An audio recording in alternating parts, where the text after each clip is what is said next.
MMR region मधले दोन महत्त्वाचे उमेदवार आता आपल्या बरोबर आहेत. ते आलेले आहेत बाळासाहेब ठाकरे यांच्या स्मृतीस्थळाच्या इथं. आपल्या बरोबर श्रीकांत शिंदे आहेत, नरेश मस्के आहेत. आज तुम्ही स्मृतीस्थळावर तर आलाच, पण त्याचबरोबर तुम्ही राज ठाकरे यांची सुद्धा भेट घेतली आहे. अतिशय महत्त्वाचं राजकारणातलं एक व्यक्तिमत्व ज्यांची भेट आज तुम्ही घेतलेली आहे. काय ठरलं बैठकीमध्ये, काय नेमकं झालंय? बैठकीमध्ये आशीर्वाद दिला त्यांनी आम्हाला आणि अगोदरच त्यांनी महायुतीला जो आहे तो पूर्णपणे पाठिंबा बिनशर्त दिलेला आहे. राजसाहेबांनी मोठ्या मनाचा व्यक्ती कसा असतो हे मला वाटतं राजसाहेबांकडून सगळ्यांनी शिकलं पाहिजे. आणि मनसेची ताकद मोठ्या प्रमाणामध्ये जी आहे ही मुंबई असेल, MMR रिजनमध्ये असेल, नाशिक असेल, बाकी महाराष्ट्राच्या विविध भागांमध्ये असेल. आणि आज त्यांच्या येण्याने महायुती अजून मजबूत जी आहे ही झालेली आहे. आणि आज फॉर्मली नाव जाहीर झालेलं आहे माझं आणि मस्के साहेबांचं. तर आशीर्वाद घेण्यासाठी आज बाळासाहेबांचा आशीर्वाद घेण्यासाठी इथे आलो आहे. त्याचबरोबर जे आहे हे राजसाहेबांकडे पण गेलो आम्ही.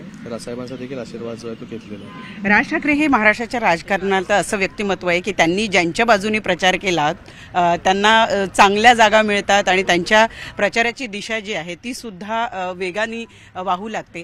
आज राज ठाकरे यांच्याबरोबर जेव्हा तुम्ही भेटलात त्यावेळेला काही ठरलंय कधी सभा घ्यायच्या आहेत, कशा सभा घ्यायच्या आहेत, किंवा त्यांनी तुम्हाला काही प्रचाराच्या दृष्टीनं काही मार्गदर्शन केलं?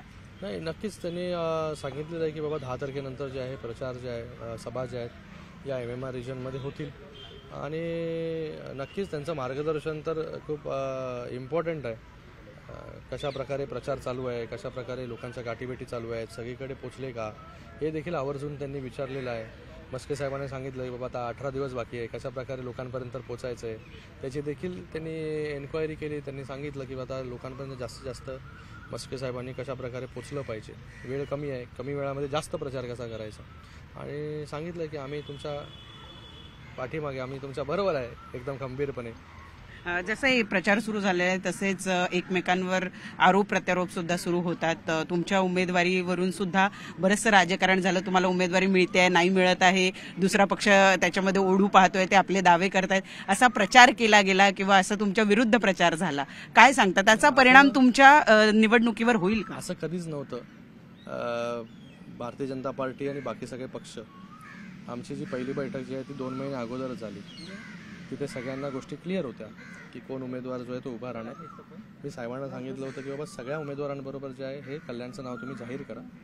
आणि आज जे आहे हे शेवटची लिस्ट ठाणे, कल्याण आणि नाशिक असं जाहीर झालेलं आहे.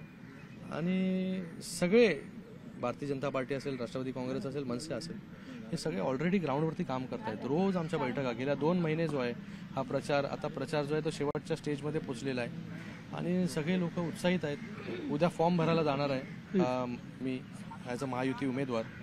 उद्या एक रेकॉर्ड ब्रेक गर्दी, जसं आम्ही रेकॉर्ड ब्रेक मताधिक्य बोलतोय तसं रेकॉर्ड ब्रेक गर्दी जी आहे सर्व पक्षांची तिथे आपल्याला पाहायला मिळेल.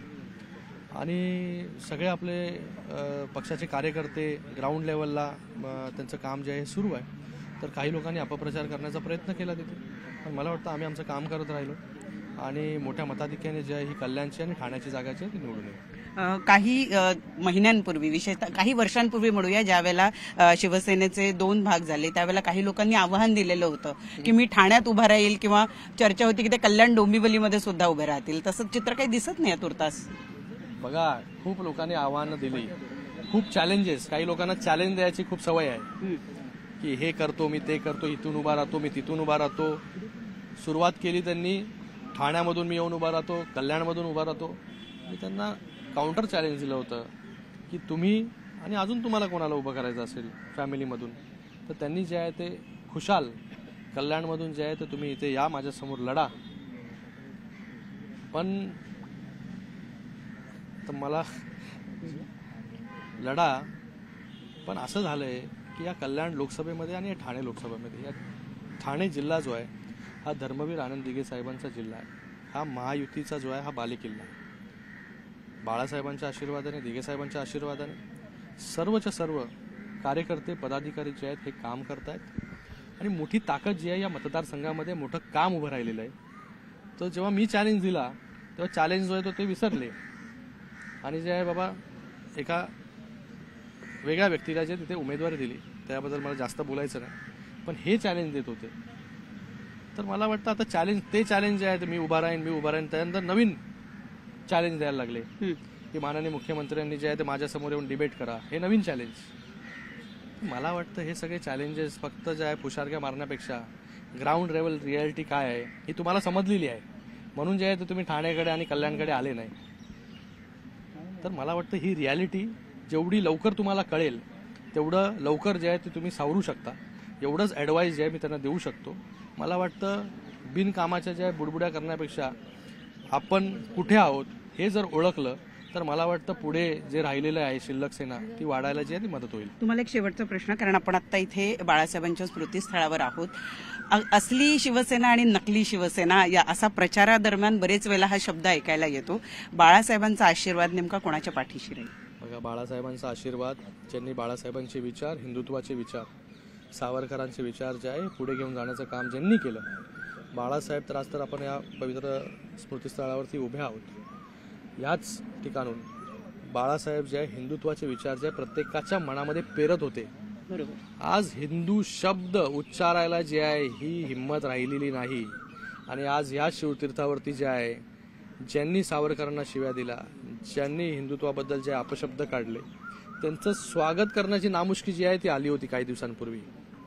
जे राहुल गांधी जे आहे सावरकरांना जे माफीवीर म्हणतात, सावरकरांना शिव्या घालतात, अशा लोकांचं स्वागत जे आहे ते बाळासाहेबांच्या शिवतीर्थावरती. आणि बाळासाहेब नेहमी म्हणायचे की जर माझी पक्षाचा जर काँग्रेस होऊ लागला तर मी माझा पक्ष बंद करून टाकेल. आणि आज पूर्णपणे काँग्रेसमय झालेले आहेत. तर बाळासाहेबांचे विचार ज्यांनी सोडले, ज्यांनी विकले, आज बाळासाहेबांचे विचार आम्ही घेऊन चाललोय पुढे, सावरकरांचे विचार पुढे घेऊन चाललोय, हिंदुत्वाचे विचार आम्ही पुढे घेऊन चाललोय माननीय मुख्यमंत्री महोदयांच्या नेतृत्वाखाली. तर मला वाटतं लोक जी आहेत आता 4 तारखेपर्यंत खूप कालावधी राहिलेला नाहीये. तर मला वाटतं हे सगळ्या ज्या गोष्टी आहेत आता सिंपतीचा बुडबुडा, एक मृगजळ त्यांनी तयार केलं स्वतःभोवती, या सगळ्या गोष्टी ज्या आहेत त्या 4 तारखेला त्याचं उत्तर लोक जी आहेत ही देतील. आणि आपल्याला पण जे नेहमी स्पेक्युलेशन आपण करत राहता लोक कोणाबरोबर आहेत, लोक ग्राउंड लेवलवरती बाबा आलेत की नाही शिंदे साहेबांबरोबर, तर मला वाटतं हे स्पेक्युलेशन जे आहे ते तुमचे 4 तारखेला सगळे एंड होतील. तुम्हाला तुमचं जे उत्तर आहे ते उत्तर जे आहे ते 4 तारखेच्या निकालानंतर आपल्याला आपोआप मिळेल. नरेश मस्के आहेत आपल्याबरोबर, आपण त्यांच्याकडून जाणून घेणार आहोत. नरेशजी, ठाणे म्हणजे सगळ्यात उशीर लागला ठाण्याची सीट जाहीर व्हायला, काय सांगाल? इतका उशीर लागण्याचं कारण काय? नाही, असं काही नाहीये. शेवटी युती आहे, महायुती आहे, बैठका चर्चा ह्या होतच असतात. आणि ठाण्यामध्ये आम्ही सर्व आमचे मित्रपक्ष म्हणजे शिवसेना असेल, भाजप असेल, राष्ट्रवादी असेल, RPI असेल, आम्ही एकत्र बैठका पण सुरू केल्या. विधानसभा मेळावे आमचे सुरू आहेत, वॉर्डवाईज बैठका. उमेदवार आमच्या दृष्टीने महत्त्वाचा नाही आहे, नाव फक्त फायनल व्हायचं होतं. परंतु आम्ही एकत्र बैठका सुरू होत्या, लोकांचं काम सुरू होतं.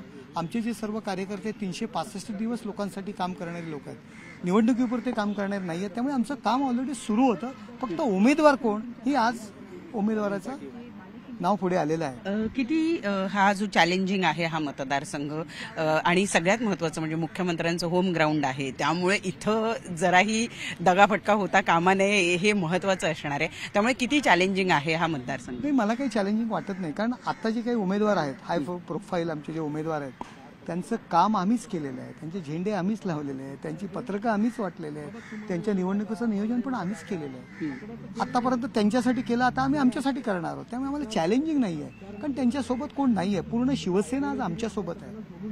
72 नगरसेवक 70 नगरसेवक आमच्याबरोबर आहेत, पदाधिकारी आमच्याबरोबर, कार्यकर्ते आमच्याबरोबर आहेत. कोणीही शिंदे साहेबांना सोडून गेलेलं नाही आहे. त्यामुळे तीच शिवसेना आज आमच्या, ओरिजिनल शिवसेना आमच्याबरोबर, धनुष्यबाण आमच्याबरोबर, भारतीय जनता पार्टी आमच्याबरोबर, राष्ट्रवादी पक्ष आमच्याबरोबर, RPI आमच्याबरोबर. त्यांच्याबरोबर कोण आहे? त्यांच्याबरोबर जितेंद्र आव्हाड, त्या व्यतिरिक्त कोण नाही आहे त्यांच्याबरोबर, कळवा मुंब्रा. पण उमेदवारी जाहीर व्हायला वेळ लागला, त्यामुळे असं आरोप प्रत्यारोप केले गेले की मुख्यमंत्र्यांना त्यांचा मतदारसंघ सुद्धा राखता येत नाहीये आणि तिथे सुद्धा भाजप त्यांच्यावर कुरघोडी करत आहे, असं विरोधकांकडनं प्रचार केला गेला. हो, शिवसेनेला शिंदे साहेबांना 7 ते 8 जागा मिळतील अशा पद्धतीची चर्चा सुद्धा केली जात होती. आज शिवसेनेला किती जागा मिळाल्या? 15 जागा मिळालेल्या आहेत. त्यामुळे टीका टिप्पणी याला आम्ही महत्त्व देत नाही आहोत. आज बाळासाहेबांची तत्व आमच्या सोबत आहे. फक्त घराणेशाहीचा वारसा नाही आमच्याबरोबर, बाळासाहेबांची तत्व, बाळासाहेबांचा पक्ष, बाळासाहेबांची निशाणी आज आमच्यासोबत आहे. त्यामुळे टीका करणाऱ्यांवरती आम्ही लक्ष देत नाहीये, त्यांना प्रचाराचा मुद्दा नाहीये, बरोबर. त्यामुळे अशा पद्धतीने टीका करतायत. परंतु हा जो आज तुम्ही राज ठाकरे यांची सुद्धा भेट घेतलेली आहे, काय बोलणं झालं, त्यांनी तुम्हाला काय मार्गदर्शन केलं? जसं आता आपल्याला सांगत होते की श्रीकांतजी की अगदी कमी कालावधी राहिलाय, तर राज ठाकरे यांनी तुम्हाला काही टिप्स दिलेल्या आहेत. काय नेमक्या टिप्स आहेत त्या? खूप मोठ्या मनाचा माणूस आहे. मी तुम्हाला उदाहरण सांगतो. आज मला एक गोष्ट आठवली. जेव्हा मी महानगरपालिकेच्या निवडणुकीला उभा होतो त्यावेळी राजसाहेब मनसेचा प्रचार करण्याकरता आमच्या प्रभागामध्ये आले होते. त्यावेळी ज्यांना कळलं की इथे नरेश म्हस्के शिवसेनेतर्फे उभा आहे, त्यावेळी राजसाहेबांनी मला बोलवलं. मनाचा मोठेपणा काय असतो नेत्याचा. मला बोलवलं, मला जवळ घेतलं आणि मला आशीर्वाद दिला, तू निवडून येशील. अशा मोठे मनाचा नेता आहे. त्यांनी मला अगदी पूर्वी ज्याप्रमाणे मी कॉलेज जीवनामध्ये असताना मी जेव्हा आंदोलनं करायचो, कॉलेज प्रश्नांकरती झगडा करायचो, कॉलेज प्रशासनाच्या विरुद्ध मोर्चे काढायचो आणि ज्या अटॅकिव्ह भूमिका करायचो, त्यावेळी सुद्धा ते मला जवळ घेऊन समजावायचे, अरे नरेश असं नाही, असं कर, तसं नाही, तसं कर. ठीक आहे, तरुण रक्त आहे, परंतु शेवटी काही गोष्टी आंदोलन करताना ही काळजी घे. पहिला फोन पोलीस स्टेशनला त्यांचा असायचा. दिघे साहेबांना फोन त्यांचा असायचा, अरे माझ्या नरेशनी आंदोलन केलंय, त्याला पोलीस स्टेशननी बोलवलंय, त्या प्रशासनाचे त्याचे हेतू योग्य आहे, लोकांसाठी ते केलंय, काय झालं त्याचं. दिघे साहेब तर आमच्यासाठी धावायचे, परंतु काळजीने फोन करणारे राज ठाकरे होते. आणि आज जेव्हा मी लोकसभेला एक ठाण्याच्या राजकारणात, तुम्ही महापालिकेच्या लेवलला राजकारण करतो आणि ठाण्याच्या राजकारणावरून दिल्लीच्या राजकारणात जातो. जेव्हा ठाण्याच्या राजकारणात आलो, जेव्हा मी नगरसेवक झालो सुरुवातीला, तेव्हाही राजसाहेबांनी मला आशीर्वाद दिला होता आणि दिल्लीच्या राजकारणात चाललोय तेव्हाही मी त्यांचा आशीर्वाद घेण्याकरता आलेलो आहे. एक शेवटचा प्रश्न की आधी चर्चा अशी होती की साधारण 22 जागा शिवसेना लढणार आहे, परंतु आता जर आपण बघितलं तर 15 जागा तुम्हाला मिळालेल्या आहे. कुठेतरी शिवसेना तह करण्यामध्ये किंवा चर्चा करण्यामध्ये कमी पडली आहे? बघा, असं नाही आहे. जे 13 खासदार आमच्याकडे होते त्या जागा आम्हाला प्लस 2 आम्हाला एक्स्ट्रा जागा मिळालेल्या आहेत, 15 जागा मिळालेल्या आहेत. बरोबर आहे, युतीमध्ये राष्ट्रवादी पक्ष सुद्धा आलेला आहे. पूर्वी शिवसेना आणि भाजप युती होती, आता राष्ट्रवादी अजितदादांचा पक्ष आहे. शेवटी युतीमध्ये सर्व घटक पक्षांना, महादेव जानकरांचा पक्ष आहे, सर्व घटक पक्षांना संधी देणं गरजेचं असतं. त्यामुळे अशा पद्धतीने टीका करणं शिवसेनेच्या वाटेला काय आहे. पडलेल्या जागा घेतल्यात त्यांनी. त्यामुळे जे उद्धव उभाटा, जे आता शिवसेना स्वतःला उभाटा म्हणतात, त्यांच्या वाटेला काय आहे. ज्या पडणाऱ्या जागा घेतलेल्या आहेत त्यांच्या विरुद्ध काँग्रेसचे नेते काम करतायत. धन्यवाद आमच्याशी संवाद साधल्याबद्दल. तर आपण पाहतो आहोत की या ठिकाणी नरेश म्हस्के आणि त्याचबरोबर श्रीकांत शिंदे हे बाळासाहेब ठाकरे यांच्या स्मृतीस्थळावर आले होते. त्यांनी अभिवादन केलं. राज ठाकरे यांची सुद्धा भेट घेतलेली आहे आणि आमचा विजय नक्की आहे अशा भावना त्यांनी या ठिकाणी व्यक्त केलेल्या आहे. व्हिडिओ जर्नलिस्ट गणेश घनदाटसह प्रणाली कापसे, न्यूज 18 लोकमत, मुंबई.